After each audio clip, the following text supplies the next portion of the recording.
Estamos aqui para dar voz ao povo, em defesa dos cidadãos, pela dignidade humana. Todos temos deveres, mas também todos temos direitos. Será que existe justiça? Isto é o povo a falar.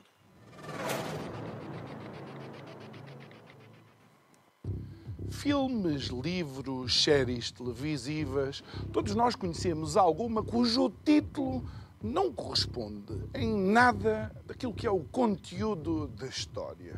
Sei lá, um Alice no País das Maravilhas, que tem muitas coisas que não são nada maravilhosas, ou mais recentemente, um conhecidíssimo filme de 1997, A Vida é Bela, que conta a história de um pai que tenta esconder do filho, através de um jogo, por assim dizer, de ficção, o facto de estarem os dois presos, num campo de concentração nazi. É tudo menos uma vida bela. Bom, parece aquilo que fizeram os signatários deste Manifesto dos 50 da Justiça, ou para a Justiça, porque, na verdade, chama-se Por uma Reforma da Justiça na Defesa do Estado de Direito Democrático.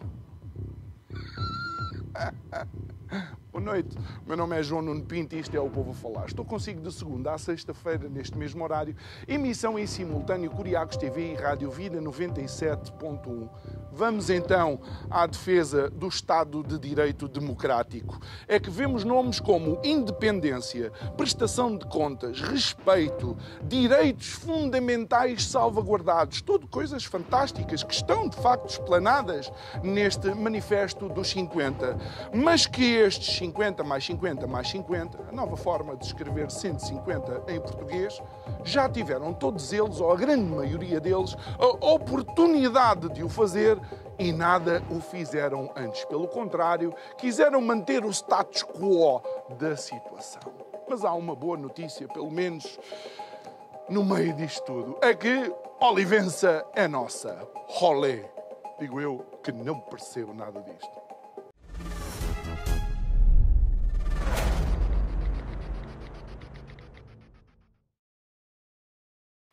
Tirando alguma ironia e eventual comicidade deste momento, o nosso convidado de hoje é o Alexandre Guerreiro. O Alexandre Guerreiro que tem vindo aqui também com alguma regularidade comentar algumas questões relacionadas com a justiça. Muito boa noite, Alexandre. Obrigado por estares aqui connosco.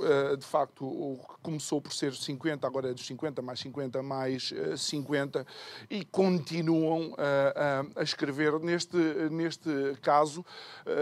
Não sei como é que se diz, são 10 características, não é? Ou 10 critérios para o próximo Procurador-Geral da República. Qual é a leitura que tu fazes? Bom, João, antes de mais começar por dizer e acompanhar-te naquele entendimento de que todo este conjunto de pessoas, ou pelo menos uma clara maioria daqueles que aqui estão presentes, são pessoas que já foram eleitas ou foram designadas ou foram mandatadas através de alguma forma para fazerem parte da solução e a verdade é que estão hoje a propor-se como solucionadores de problemas. Problemas que os próprios alimentaram, que os próprios agravaram, que os próprios ajudaram a fazer crescer e não é por acaso que nós temos hoje aqui um grupo de 50 que, na verdade, este manifesto de 50, como referiste bem, é os 50 mais 50 mais 50, portanto, parece que temos a equipa A, a equipa B e depois temos os benjamins, aqui os aspirantes para quererem chegar à equipa principal. E é curioso que eu depois vejo aqui, em todos estes nomes, Rui Rio, que todos nós sabemos foi líder do PSD, Sónia Fortezinhos, deputada do PS, Maria Manuela Leitão Marques, juntamente com Vital Moreira, que é curioso, porque foram os dois para Bruxelas com o cargo de eurodeputados. Portanto, o casal continua sempre a assumir os mesmos desafios juntos e agora são aqui também signatários. E que ela foi ministra, o professor Vital Moreira toda a gente o conhece também, Teresa Pizarro Beleza, também ligada à família, também que todos nós já sabemos, Mota Amaral, portanto, é só escolher, porque Eduardo Ferro Rodrigues, ou seja, todos estes nomes, que nunca tiveram coragem nem capacidade para conseguir dar um murro na mesa e conseguir apresentar soluções para as questões da justiça, são os que agora se apresentam ao público. Augusto Santos Silva, outro nome interessantíssimo, Daniel Proença de Carvalho, também sempre envolvido com o advogado, mas sempre envolvido com os clientes especiais, que também ajudaram a agravar este problema. Portanto, tudo isto são pessoas que nunca conseguiram trazer, não só soluções, como ajudaram a agravá-las, através até do aproveitamento de algumas lacunas que existem nos sistemas, justificando-a com o sistema tem de ser garantístico para os arguidos e tudo mais, para conseguirem empatar processos. A propósito, Ricardo Salgado, quanto tempo de prisão é que cumpriu até agora? Já foi sequer condenado? Há quantos anos é que escalou e rebentou o caso BES? Ainda continuamos aqui, o banco já mudou de nome, já encerrou filiais, já mudou de liderança, já saiu do período transitório. Ricardo Salgado continua aqui com o seu suposto Alzheimer e tudo mais. Mas pronto, é melhor não falar nisto, porque depois também temos aqui o senhor Daniel Proença de Carvalho, que também, pelos vistos, está ligado também a estas coisas em que seja a defender. Portanto, nós percebemos que isto é tudo uma rede de interesses, que está aqui a apresentar-se como, basicamente, um conjunto de solucionadores para todos estes problemas que eles próprios ajudam a agravar. E é isso que me preocupa. Deixa-me só referir outra coisa, já agora, João. É que quando nós vemos a equipa B, nós vemos aqui pessoas que eu sinceramente não percebo o que é que estas pessoas vêm aqui acrescentar para seus 50. As pessoas acham que são parte de uma elite e que vão conseguir influenciar o que quer que seja. João Gil, músico. João Maria Joné, não sei quem é. Não sei quem é esta pessoa. É um jovem que começou, aproveitando-se do nome da mãe e dos contactos da mãe, a aparecer nas redes sociais. Subitamente alguém o elevou à categoria de comentador político e é assim que nós temos estas pessoas que de repente passam a ser entendedoras de tudo, sem nunca terem feito coisa alguma. E depois, Rui Veloso. Mas o que é que o Rui Veloso tem a ver com o Manifesto dos 50? O que é que o Rui Veloso percebe de procuradores, percebe de justiça?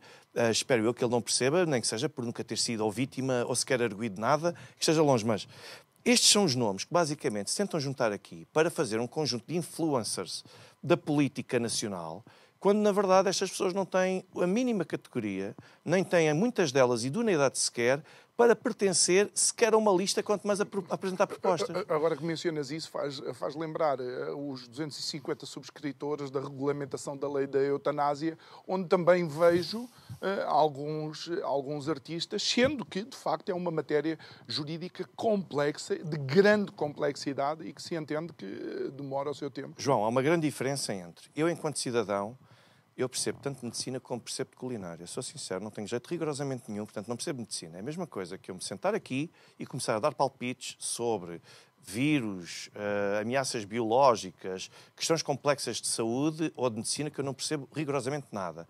Eu, enquanto cidadão, eu tenho a minha opinião. Agora, a minha opinião não forma ciência. Nem a minha opinião é suficientemente credível para poder ser entendida e aceita como opinião capaz de poder influenciar terceiros, a menos que queiram contar com ela para eventualmente se informar. Agora, é este conjunto de pessoas que nós aqui temos a compor essa lista e a sugerir um conjunto de coisas que, muito honestamente, João, sinceramente, aquilo que estão a ver vai tudo dar ao mesmo. É o processo de investigação ao Primeiro-Ministro. Todas estas pessoas que aqui estão, todas elas, o grande objetivo é ajudar a fazer pressão para que hoje foi o Primeiro-Ministro. Se eu amanhã estiver num grupo político que possa, ou for eu próprio, alvo deste tipo de investigações, eu não quero ter este tipo de constrangimento. É esta a motivação desta gente.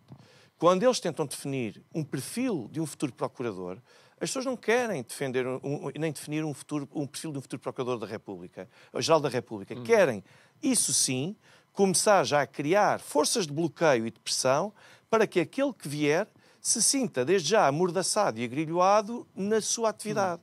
E alguns deles fizeram parte do grupo de pessoas que não reconduziu a anterior Procuradora-Geral da República, recentemente falecida, Joana Marques Vidal, que, tanto quanto nós conseguimos saber, tinha uma grande base de profissionalismo na forma como conduzia o Ministério Público.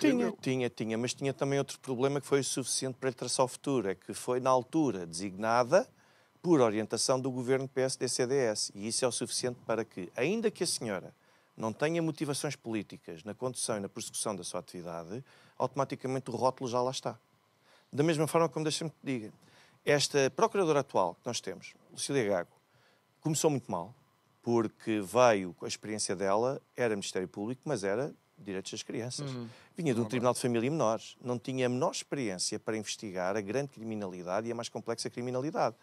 Mas a verdade é que teve alguns traços críticos na sua governação, na sua liderança, sem sombra de dúvida, continua a tê-los, nomeadamente a partir do momento em que tentou centralizar o poder decisório em alguns procuradores para poder eventualmente instruir e hierarquizar a investigação. Hierarquizar a investigação, condicionar a investigação do Ministério Público desde a base, Mas a verdade é que, verdade seja dita, teve coragem de investigar um primeiro-ministro.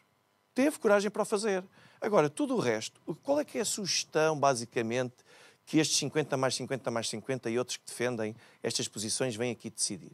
Eles querem o quê? Querem que o poder político não seja escrutinado ou querem que o poder político seja escrutinado, mas só aqueles que pensam de uma forma diferente de mim? Portanto, quem defende neste momento um governo do Partido Socialista e que fica muito ofendido com a investigação ao ex-primeiro-ministro António Costa e que agora vai ter um lugar de relevo, como se viu, isso é completamente indiferente para futuros cargos políticos, é pensar, não, vamos investigar o governo PSD-CDS, vamos investigar todos estes elementos destes governos do antigo e do atual, mas os nossos é que não.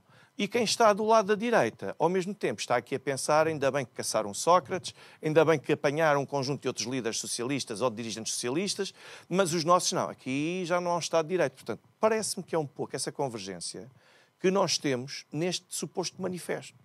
Seja o primeiro manifesto inicial, seja agora nestas 10 características. Vocês querem condicionar. O interessante é que estas 10 características vêm, de facto, a fundamentar algumas das críticas ao primeiro manifesto, em que não era de reforma de justiça nenhuma, era, de facto, uma pressão sobre o Ministério Público, essencialmente sobre o futuro Procurador-Geral da República. É exatamente isso, João. No fundo, as pessoas que vieram reivindicar uma reforma profunda do sistema judicial, estão aqui a assumir que, afinal, o grande problema ou o grande ator neste jogo todo resume-se ao Ministério Público. E as pessoas esquecem-se, desde logo, da atividade administrativa do Estado, dos tribunais administrativos, onde se decidem muitos contratos, por exemplo. Já nem vou à questão dos ajustes diretos, vou a concursos públicos, vou a tudo, onde muitas sociedades de advogados, alguns desses advogados estão nesta lista de 50 mais 50 mais 50, conseguem contratos fabulosos, para conseguir decidir em nome do Estado e conseguir até criar leis que têm várias lacunas propostas e preparadas por eles, que depois as conseguem explorar. E temos ainda todo um conjunto de outras funções que não se resumem ao foro criminal. Porque se tu reparares, aquilo que tem sido crítico, que tem sido a toada dominante nesta crítica feita por estes 50, resume-se à matéria criminal, mas quando chega à questão dos decisores políticos. Estas pessoas não querem que o poder político seja escrutinado pelo Ministério Público. Estas pessoas não querem que a Procuradoria-Geral da República trabalhe como parte de um órgão de soberania que é o da Justiça, que é o dos tribunais. Não querem. Querem que as escolhas sejam já influenciadas de antemão, já estão a tentar limitar e condicionar aquele que virá a ser o futuro ou a futura Procurador ou Procuradora da República e, ao mesmo tempo, já querem traçar um perfil de alguém que, pelo menos, assuma eu não vou tocar naqueles que são o topo da hierarquia do Estado. E quando mencionas Eduardo Ferro Rodrigues, eu lamento imenso recordar esta situação, foi uma das pessoas que, quando Paulo Pedroso foi investigado no caso Casa Pia, claramente telefonou para determinados atores da Justiça a tentar influenciar a própria Justiça, não é? E continua a tentar fazê-lo. Não é só o próprio Eduardo Ferro Rodrigues, aliás, Augusto Santos Silva, que, aliás, o Eduardo Ferro Rodrigues agora, pelos vistos, tem também um processo contra aqueles que se chama, a meu ver, erradamente negacionistas. Não quer dizer que eu os acompanhe na sua tese, mas chamar negacionistas parece-me que é um bocado mais para aquilo que eles defendem. Mas neste momento tem até um processo de crime a correr, exatamente porque as pessoas lhe dirigiram alguns impropérios no exercício das suas funções, de um conjunto de decisões que tomou, e agora decidiu constituir-se até, não sei se foi existente, mas pelo menos é um queixoso que quer manter o direito de queixa para condicionar aquilo que ele chama de democracia. Portanto, bom é quando temos algumas pessoas a atacar partidos de direita, como o Chega, até mesmo como, por exemplo, até mesmo o PSD ou o CDS, que também é mais conservador. Isso é que é bom, aí pode haver insultos, pode haver tudo. Quando chega a determinados quadrantes políticos, isso já não pode acontecer. E é isto que as pessoas têm de pensar.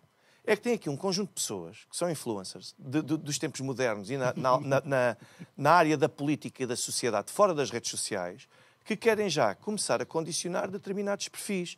E depois nós vamos ver o ex-primeiro-ministro António Costa, por exemplo, que deixou de ser primeiro-ministro, agora vai para aquele cargo que todos nós sabemos, decisor numa das instituições da União Europeia, e ao mesmo tempo foi tirar um curso, ou pelo menos estava inscrito num curso para ser árbitro.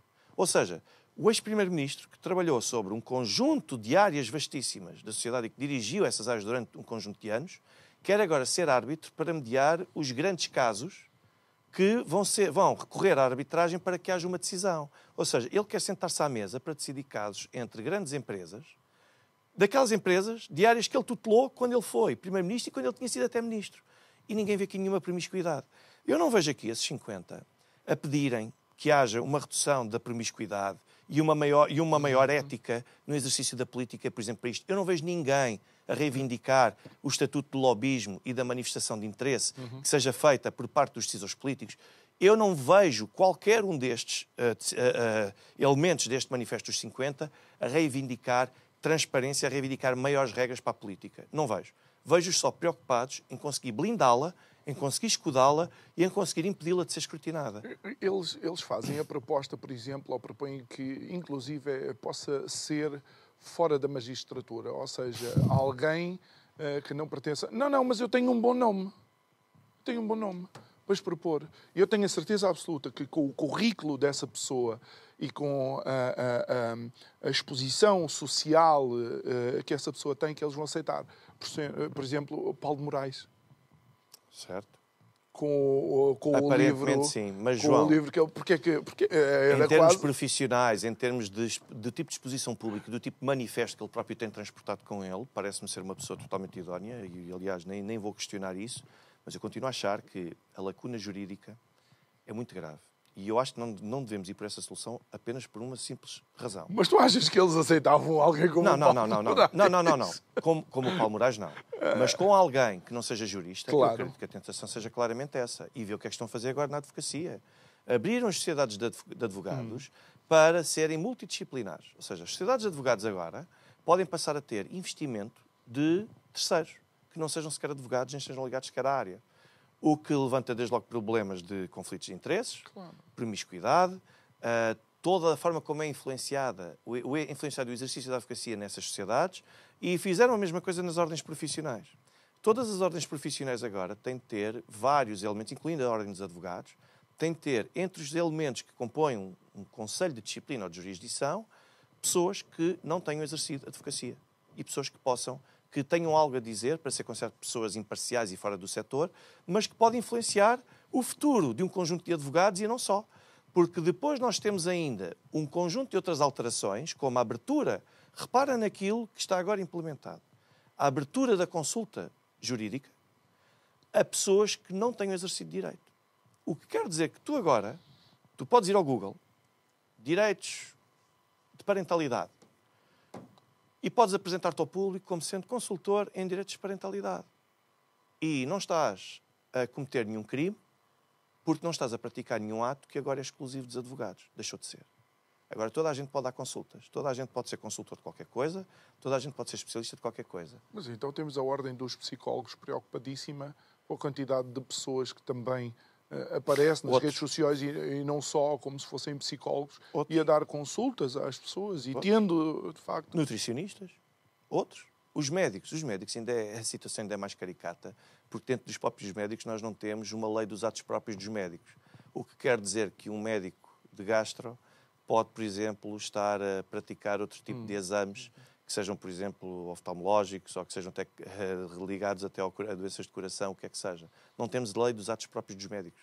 O que permite, por isso é que nós tivemos várias vezes estes escândalos, a propósito das ecografias, que não eram detectadas malformações em determinados fetos, era exatamente porque elas eram conduzidas por médicos que não eram... E achas que esse é o risco de um Procurador-Geral da República que não venha da magistratura do Ministério Público? Entendo que sim, porque não conhece a casa por dentro.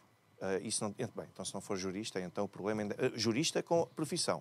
Não é uma pessoa que se licencia em Direito e de repente faz tudo durante uma série de anos, menos Direito. Não é isso. É um jurista de carreira. Se não tivermos um jurista de carreira e que seja até procurador de carreira, nós temos esse grave problema, que é não conhece a casa por dentro, não conhece os vícios. Não sabe como é que aqueles vícios que existem, como é que eles podem ser contrariados.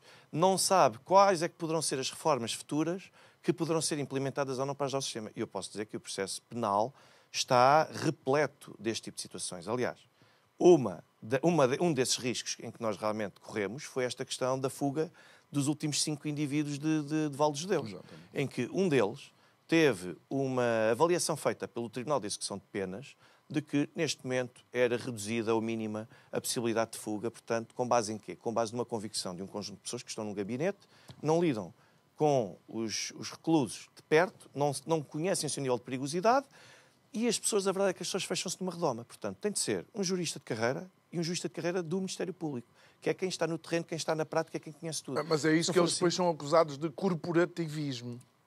Que seja. Eu não me ofende. Da mesma forma como os tribunais também não me ofendem, os políticos também não são corporativistas. Os advogados não são corporativistas, não são, deviam ser. Os juízes devem ser corporativistas. E os procuradores, a mesma coisa. Os tribunais são órgãos de soberania independentes. Está na Constituição. Deixem-nos ser independentes. Não queiram começar a interferir, não queiram começar a moldar a próxima pessoa e condicionar a atividade da próxima pessoa que for Procurador-Geral da República. Deixem-nos trabalhar. Vejam, por exemplo, o juiz Carlos Alexandre. Quão pressionado é que ele não foi até hoje, foi conotado até, publicaram fotografias dele com membros do poder político ligados a partidos de direita, mas alguma vez a atividade dele foi colocada em causa ou foi invalidada por causa de uma suposta motivação política que ele tivesse? Portanto, não. Portanto, deixem-nos trabalhar. Curioso, a propósito disso, está aqui nesta lista de Manifestos 50 um dos seus melhores críticos, o Sr. António Garcia Pereira. Portanto, também aqui está. Que me surpreende. Sabes que surpreende a mim. Surpreende ver Garcia Pereira aqui. Eu acho que é revelador de muita coisa. É? Eu acho que é revelador. Continuo a achar que é revelador. Ele estar aqui só nota que é uma pessoa que é do sistema. Que é uma pessoa ligada... Mas o comportamento dele, e só para tentarmos entender porquê, o comportamento dele sempre pareceu um comportamento anti-elites, mais a favor do povo, do trabalhador, direito de trabalho. Direito do trabalho é uma coisa. É a área de especialidade dele, não vamos questionar isso. Tudo o resto é outra coisa. Okay. Direito do trabalho, sem sombra de dúvida, tem enorme tradição nisso. Não só ele, como a própria filha Rita Garcia Pereira. Trabalham os dois naturalmente na área, portanto tem uma vastíssima tradição na defesa dos direitos do trabalhador. O que não quer dizer que não possa ter imperfeições, todos temos, de quem está nesta atividade que corre isso. Mas, sais do espectro do direito do trabalho, António Garcia Pereira é uma pessoa que está no sistema, é uma pessoa que faz parte da elite. Basta ver até a intervenção dele enquanto representante de uma das pessoas ligadas, por exemplo, ao caso Sócrates.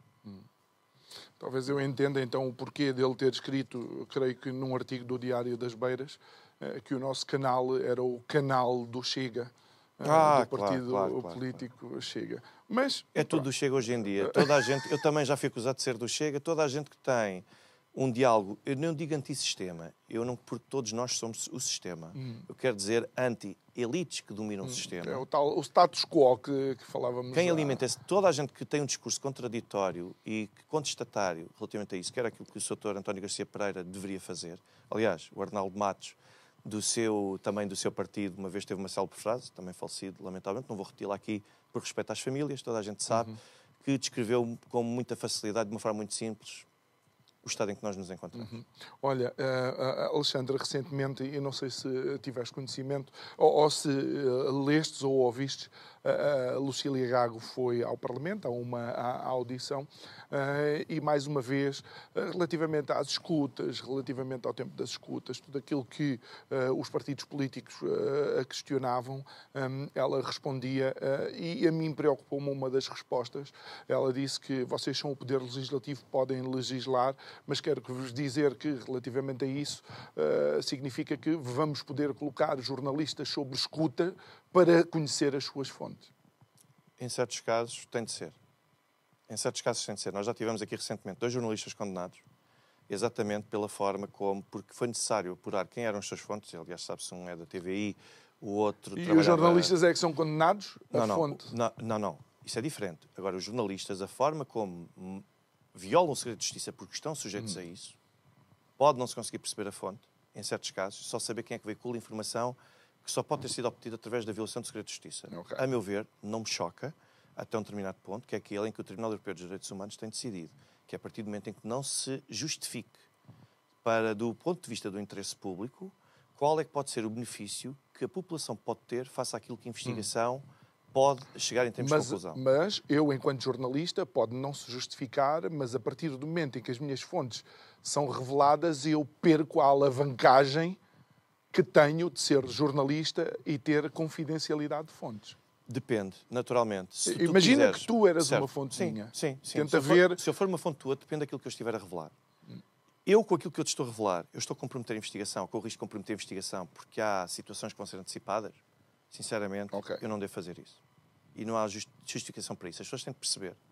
que há coisas que têm interesse público, mas não têm de ser, num determinado momento, do conhecimento público. Há uma razão para os inquéritos serem, de facto, secretos, sujeitos à confidencialidade. Exatamente para evitar que se destrua prova, que exista até incapacidade por parte dos órgãos de investigação para poder obter prova e tudo mais. Mas os processos não são públicos? Não, os processos não são públicos. Os processos só se tornam públicos a partir do momento em que haja ou interesse nisso, dependendo do tipo de processo que é, ou a partir do momento em que nós saímos da fase de inquérito e passamos para uma outra fase de processo. Então, mas qualquer pessoa se pode constituir assistente a um processo? Não. As pessoas podem se constituir assistentes em determinados processos, mesmo que não lhes digam diretamente respeito. Exato. Por exemplo, casos de corrupção, casos de peculato, os jornalistas têm o direito, e qualquer cidadão pode querer constituir-se assistente. Agora, essa pretensão pode ser recusada. Porquê? O Ministério Público tem de pensar, mas esta pessoa quer ser assistente para quê? É suposto que o assistente auxilie o Ministério Público no apuramento da verdade. Se a pessoa só quer ter acesso ao processo por mero mexerico ou apenas para saber o que é que tem sido feito, não pode ser assistente. O assistente é aquele que auxilia o Ministério Público. Portanto, e há determinados conjuntos de crimes em que nós, se falamos de crimes que não nos digam diretamente respeito, indiretamente acabam por nos dizer respeito, que são exatamente esses crimes. Crimes económicos, crimes cometidos por titulares de funções políticas, aí qualquer cidadão pode requerer a sua constituição como assistente. Pode, não. Pode ser-lhe negado ou não em função daquilo que a pessoa puder dar. E mesmo constituindo-se assistente, a pessoa só tem acesso ao inquérito na medida daquilo em que o procurador titular do processo entender que ele deve ter conhecimento. Que às vezes pode ser nada. Nada. Eu, enquanto advogado, posso dizer que já tive casos que estão resumidos neste momento ainda e reduzidos a segredo de justiça, e que ainda nem sequer nos foi dada, somos assistentes, e que ainda não nos foi dada a possibilidade de consultar o processo. E eu consigo compreender até uma certa medida o porquê. É exatamente para garantir o secretismo e a eficácia da investigação. As pessoas têm de perceber duas coisas.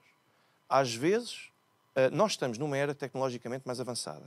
Eu estava a ver uma reportagem, a Polícia Judiciária diz que a inteligência artificial tem sido fantástica para conseguirem apresentar resultados mais rápidos num conjunto de áreas diversificados. Mas, por outro lado, nós continuamos a ter forças de bloqueio cada vez mais complexas. A encriptação de mensagens, a forma de comunicação que já tenta fugir àquilo que pode ser monitorizado pelas autoridades.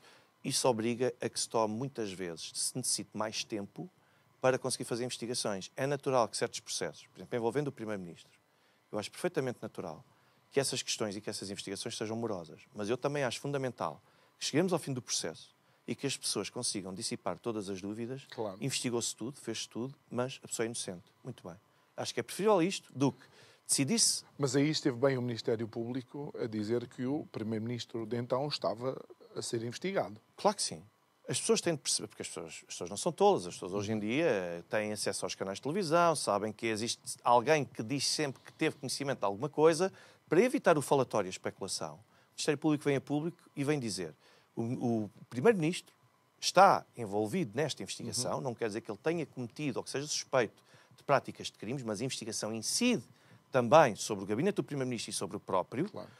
Acho interessante que se diga isto e acho muito importante, e é isso que falta à Justiça, para que as pessoas saibam desde logo, ok, estão a investigar este conjunto de questões. Ainda não há nenhum crime. Mas então prestam contas. Porque é que estes estão a pedir para o Ministério Público prestar conta? Não, comunica. Estes querem que o Ministério Público revele o que está sob segredo de Justiça. Querem que o Ministério Público destrua as investigações. Querem um Ministério Público mansinho. Querem maniatado. Alexandre, e obviamente porque não existe nenhum setor perfeito, eu sei de alguns casos em que pessoas estão a ser investigadas, têm as suas contas bancárias imediatamente congeladas, não sabem qual é o motivo da investigação, porque o Ministério Público ainda não nos disse. Quando é solicitado, por exemplo, dinheiro para pagar alguma coisa, os impostos, esse dinheiro é desbloqueado para que eles possam pagar os impostos, mas se for para pagar os honorários do advogado, não. Achas que o Ministério Público está a agir bem assim? Olha, posso dizer que essas medidas são sempre promovidas pelo Ministério Público, mas quem toma a decisão final é sempre um juiz de instrução criminal. Okay. Nunca é o Ministério Público autonomamente que toma a decisão, promove a medida, decide e impõe. O Ministério Público aqui só propõe. Okay. O Ministério Público vai ter com um juiz e vai dizer, para efeitos de investigação, entende-se que neste momento o melhor é congelar, nem que seja para travar aquilo que nós suspeitamos que possa constituir atividade criminosa, para impedir que ela se continue a materializar, até nós definirmos isto, e ao mesmo tempo congelamos os fundos, porque se determinar e se apurar que realmente há aqui um crime cometido, normalmente, isso que tu estás a descrever, fica associado a um crime de branqueamento de capitais, porque a pessoa colocar dinheiro no circuito normal de comércio e da economia, dinheiro que não consegue justificar a provenência, está a lavar, está a branquear os capitais, normalmente está associado a isso. Quando chegar a uma altura mais à frente, a pessoa pode realmente aí pedir a libertação do capital. Eu já tive clientes desses, tenho clientes com processos desses. Mas era importante a pessoa saber do que é que está a ser investigada, quer dizer. Sim, e eu posso dizer que os meus sabem porque é que estão a ser investigados. Okay. E estamos, pelo menos num desses casos, numa fase muito prematura ainda do inquérito, mas a partir do momento em que a pessoa demonstra colaboração, a partir do momento de colaboração para esclarecer, claro. Não é necessariamente para contar a versão e confirmar a narrativa do Ministério Público. Há sempre um conjunto de elementos que são partilhados pelo Ministério Público para os clientes, para estes que ainda não são sequer arguidos. Durante muito tempo, eles vão se manter suspeitos.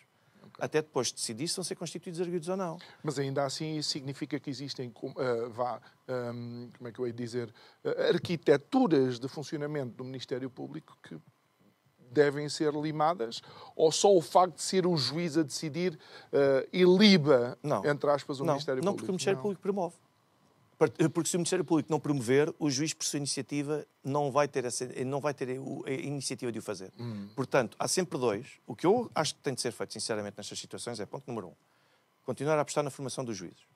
Acho que isso é fundamental, sobretudo para os meios de criminalidade mais complexa e formas de celebração de negócio mais complexa. E eu noto isso, que há certas coisas que é muito difícil de conseguir explicar e de retirar aquela narrativa, aquela convicção que está gerada quer no Ministério Público, quer no juiz. E com a certeza que não dá em nada. Depois, ponto número 2. É muito importante que nós consigamos também manter, por parte do Ministério Público, a certeza de que são selecionados aqueles casos que, efetivamente, justificam a sua intervenção. Ou seja, não ter sempre o dedo no gatilho pronto a disparar por qualquer coisa. Porque estamos a falar de restrição de direitos, liberdades e garantias das pessoas. E se é para bloquear, e os bancos estão a fazer isso, eu até deixa-me dizer-te isto, porque é uma situação que me incomoda verdadeiramente, que é ver que os bancos são mais papistas do que o Papa. Os bancos tomam a iniciativa de bloquear esses valores e os bancos é que depois comunicam ao Ministério Público para que o Ministério Público promova, confirme aquela visão do problema e depois sim promova junto do juiz de instrução criminal. Mas isso tem vários casos e de outros aqui... me parece ilegal, não é? Porque, afinal... A lei permite que durante um período muito reduzido de tempo, permite que os bancos congelem determinadas operações que pareçam suspeitas. O problema agora aqui é, o que é que parece suspeito? Qual é o critério para achar que uma operação é suspeita? É isso que nós temos de começar a discutir, porque há bancos que bloqueiam, e eu apresento aqui os dados todos que forem necessários para confirmar aquilo que eu aqui estou a dizer. E depois tem um X número de dias para comunicar à Polícia Judiciária e ao Ministério Público, e o Ministério Público tem também outro número reduzido de dias para promover a suspensão ou bloqueio desses valores durante um período de 3 meses, sempre renovável. Okay. Com um problema. Como não falamos de medidas de coação, porque ainda não estamos a falar de um processo de crime, essas medidas podem ser renovadas de 3 em 3 meses. Ad eterno. Ad eterno. Temos aqui um grande problema, ou seja, nós 3 em 3 meses temos de andar sempre atrás do prejuízo. Sempre a tentar justificar, ou pedir que não se justifica por causa de A mais B mais C, e se há casos em que se justifica, e admito naturalmente que sim, há outros em que não se justifica, e depois é aquilo que eu te digo. Os juízes, por falta de conhecimento, e os procuradores, por falta de conhecimento, continuam a promover um conjunto de medidas que não tem sido... Mas, Alexandre, e não querias... Olha, essa conversa nos está a levar para aqui, é aqui que conversamos. Não querias que, obviamente, há uma dificuldade... porque as coisas começam com suspeitas, alguns comportamentos, algumas transações. Portanto, há uma dificuldade de querer um Ministério Público, ou um juiz, ou um procurador que acerte 100% todas as investigações. Ok. Nunca. Mas o que eu não vejo que exista é uma compensação daqueles que, sendo acusados, depois são ilibados e são inocentes. Ou seja, a pessoa tem toda a pressão de estar debaixo de investigação, mas depois não tem a compensação da pressão que esteve durante aqueles anos, às vezes, a ser investigado. Não, tem. Se demonstrar que foi, de facto, um erro grosseiro, com violação das regras processuais e constitucionais... Vai ter que ir atrás do prejuízo outra vez. Não, isso é diferente. Aí estou contigo, sim, tem de ir. Mas isto, às vezes, são as contingências do próprio processo. Chegar ao fim, o Ministério Público conduz, por exemplo, conduz numa fase de inquérito, todas as iniciativas que pode fazer. Pode inquirir testemunhas que tenham ali depoimento-chave. Muito bem, existe uma convicção do que aquela pessoa que cometeu aquele conjunto de crimes. Chegamos à audiência de julgamento e a pessoa, esqueci-me, não me lembro, não sei, onde é que está a prova? Okay. Estás a perceber? Há uma grande diferença nisso. Aí começamos a ter, pelo menos já me confrontei com isso diversas vezes, juízes que vão recuperar as arguições feitas na altura pelas testemunhas em fase de inquérito e confrontam-nos. E se eles começam, e se os depoimentos são contraditórios, já vi acontecer mais que uma vez, levantam pedem a extração da certidão para que seja promovido um crime de falsas declarações. Portanto, atenção. Mas quando nós lidamos com prova, isto tem tudo muito que se lhe diga, não é? Costuma-se dizer, e na Polícia Judiciária diz-se muito isto, que a imagem vale mais que 1000 palavras. Porque realmente eu tenho um vídeo, tenho uma fotografia, tenho um documento fixo, aquilo não oferece margem para dúvidas. Mas depois temos toda uma nebulosa que eu, se calhar, vou ver de uma forma e tu vais ver de outra. E depois temos o célebre princípio do artigo 126, salvo erro, do Código de Processo Penal. Princípio da livre apreciação da prova. Que permite ao juiz olhar para aquilo com base na sua própria experiência e com base na sua sensibilidade, sem ser com base numa folha de Excel com um conjunto de fórmulas a que tem de dizer check, check, check. Estás a perceber? Há aqui uma grande diferença. Nós temos de pensar que estamos a lidar com homens. E com mulheres. Naturalmente, quando digo homens, digo no sentido amplo. E a probabilidade de erro é sempre tremenda. Sobretudo quando nós sabemos que o crime não tem regras e a justiça tem regras. E isto é quase a mesma coisa. A polícia, para usar uma arma, tem de pedir licença, tem de justificar tudo. Mas alguma coisa o bandido puxa, atira, ponto final. Portanto, é sempre uma batalha muito injusta e muito inglória. E eu não estou a defender que os polícias possam... Não. Mas quem está sujeito a regras e sujeito a todo este formalismo, como é o Ministério Público, está sempre a correr atrás do prejuízo. A probabilidade de erro é sempre elevada. Isto vai acontecer agora. Se houver um erro que seja grosseiro, então naturalmente que aí esses interesses vão ser protegidos. Agora, o que é que se tem de se fazer até se chegar lá é um longo caminho e alguns deles até obrigam a esgotar todas as vias internas e depois a poder recorrer ao Tribunal Europeu de Direitos Humanos. Muito bem. Podíamos continuar o programa a falar do Ministério Público? Não, mas já que eu mencionei que Olivença é nossa olé... Será? Nuno Melo, Ministro da Defesa, resolveu voltar a falar.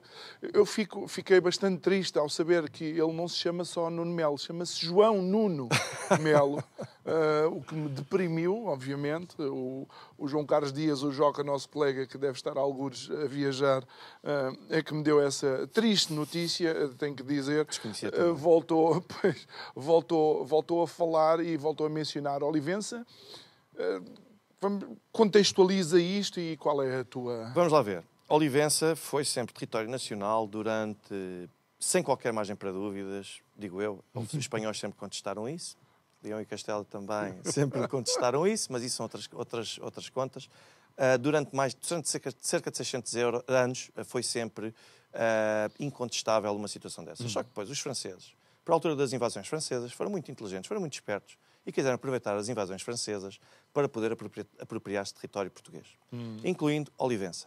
O que é que aconteceu? Tendo sido derrotados os franceses de uma forma muito geral, pudemos chegar finalmente a um tratado de paz também, incluía também Espanha, e depois nós tivemos o famoso Congresso de Viena de 1815, que configurou toda uma nova ordem internacional, inclusivamente na Europa, destruiu muitos países e criou outros novos, mas as potências é que ditavam, e Portugal devia estar atento a isto, porque Portugal continua novamente a subjugar-se às potências, e quando depois chega a altura de reconfigurar tudo e de fazer paz, quem paga é sempre um mexilhão, por assim dizer. E neste momento somos um mexilhão, não é? Sempre fomos. Há 500 anos que somos um mexilhão, portanto é sempre assim. É verdade. O que aconteceu basicamente foi que, por altura do Congresso de Viena, uma das cláusulas que ficaram ali contempladas foi a restituição de Olivença ocupada por Espanha a Portugal. Nós estamos há 209 anos à espera que Espanha nos devolva a Olivença, o que nunca fez até hoje. Só que, ou seja, do ponto de vista do direito internacional, a Olivença é portuguesa. Totalmente portuguesa. Está sob ocupação.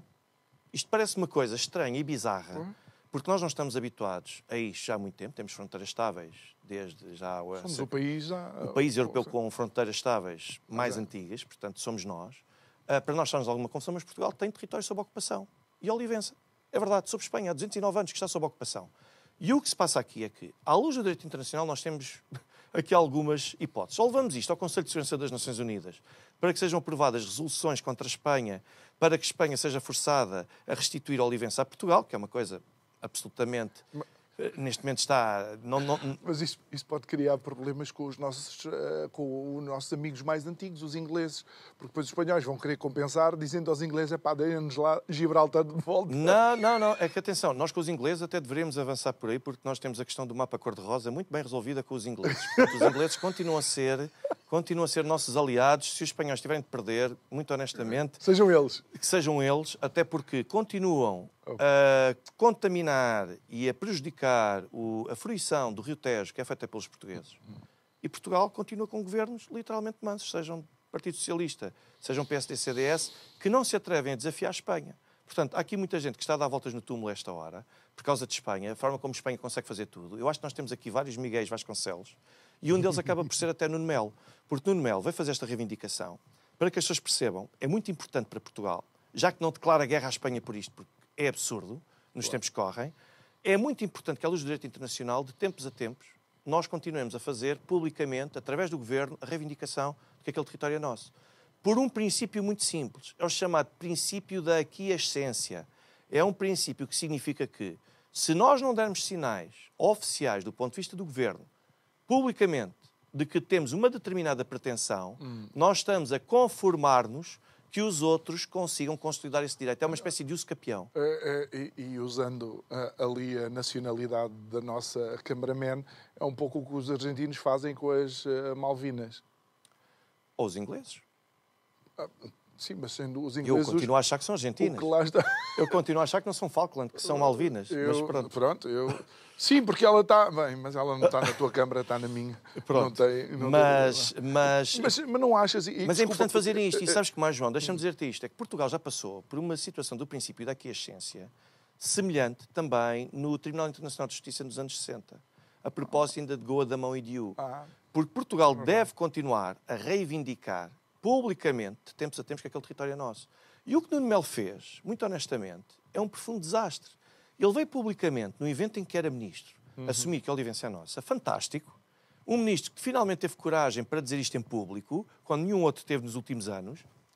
3 horas depois, foi para o Twitter dizer, eu disse isto, mas na altura em que eu disse isto, eu disse-o enquanto presidente do CDS e não ministro da Defesa. Nuno Melo disse isto. Então, para já uma pequena questão que eu não consigo perceber. Qual é que é a altura em que Nuno Melo deixa de ser Ministro da Defesa e passa a ser Presidente do CDS? É híbrido. Nuno Melo é híbrido. E quando é que ele voltou a ser outra vez Ministro da Defesa? Não sabemos que ele é híbrido. É como aquela intervenção sobre o serviço militar obrigatório. É outra. Ou os presos a trabalhar. Qualquer coisa assim. Sim. Ele tem um currículo de hibridez. Tem, é assim, há quem chama isto seres invertebrados. Há quem chame isso. Sinceramente. Eu acho que neste aspecto, sinceramente, Nuno Melo mostrou muito pouca coluna vertebral. Portanto, muito pouca. Não tem. Porque recuou através das redes sociais, veio recuar e dizer, não, eu não falei em nome do Governo, por amor de Deus. Ou seja, ainda fez pior.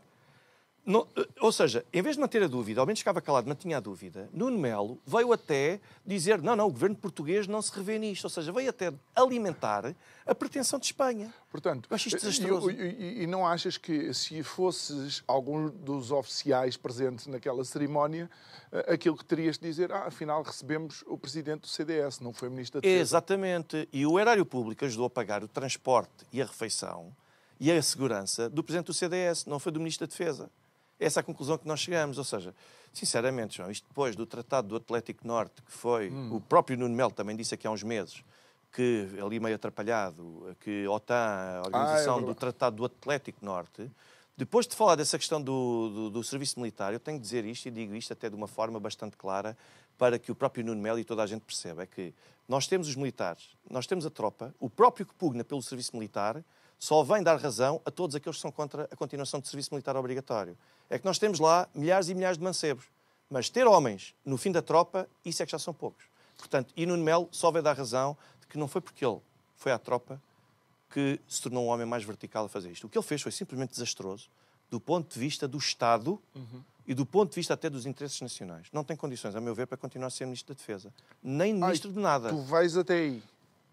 João, estamos a falar de alguém que vem publicamente reiterar a posição espanhola. É porque eu acho que ele já não tinha condições antes, mas pronto. É só porque mas isso já não tinha. Tenho um apreço Temos especial. mais um episódio. O Ministro da Defesa que não sabe o que é que quer dizer OTAN, logo por aí. Exato. Já está mais que apresentado. Mas, aparentemente, temos um Ministro da Defesa que vem alimentar a pretensão espanhola a um território que é nosso, sob ocupação, sinceramente, Miguel Vasconcelos deve estar esta hora a bater palmas no seu túmulo, depois de ter sido defenestrado. Depois houve logo, obviamente, intervenções de responsáveis políticos espanhóis, Claro. garantindo, sem qualquer sombra de dúvidas, que é um município espanhol, claro, não renuncia a nenhuma das suas origens e passados portugueses, tem população com a dupla, muita população com dupla nacionalidade. Tudo bem. Elvas também. E é portuguesa?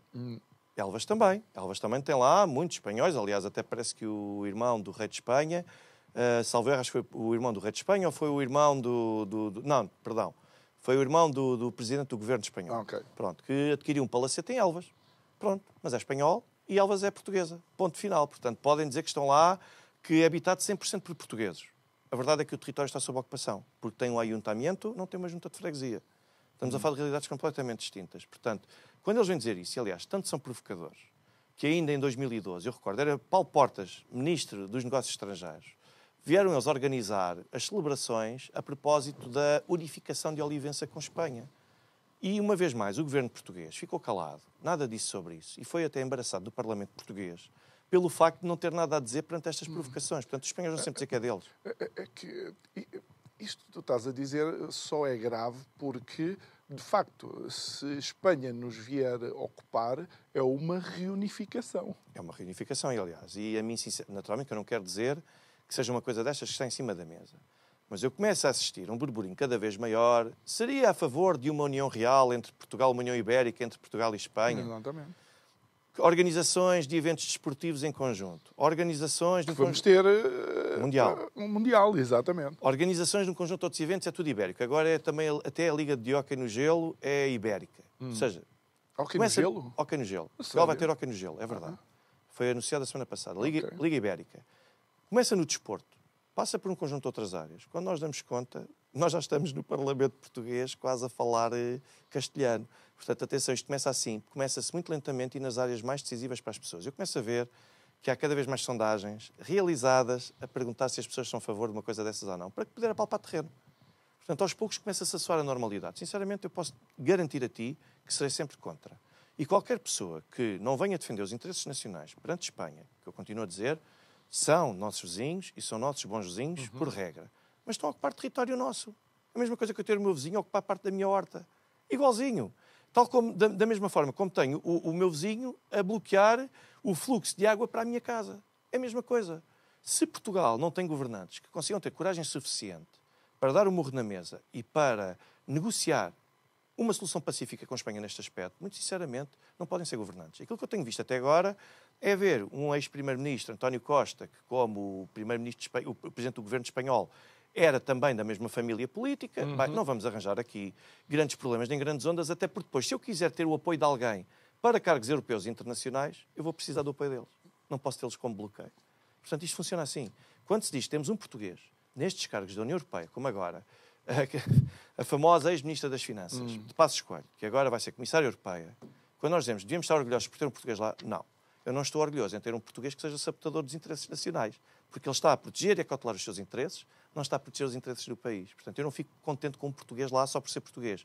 Eu fico contente com um português lá se for português e defender os interesses portugueses. E não é isso que nós temos. Nós temos pessoas a alaparem-se aos cargos e a quererem estar sempre nos círculos de influência e todos os outros que se a defender os seus próprios interesses e da sua entourage.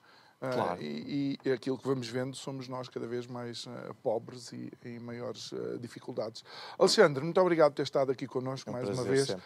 Foi a nossa conversa desta sexta-feira que termina mais uma semana de importantes, profícuas e desafiantes conversas. Quero-lhe recordar que pode rever cada um dos nossos convidados subscrevendo o canal do YouTube do Isto é o Povo a Falar. Vá lá, clique também no sininho para receber a notificação. Resta-me desejar-lhe um excelente fim de semana e estamos de volta na segunda. Muito obrigado.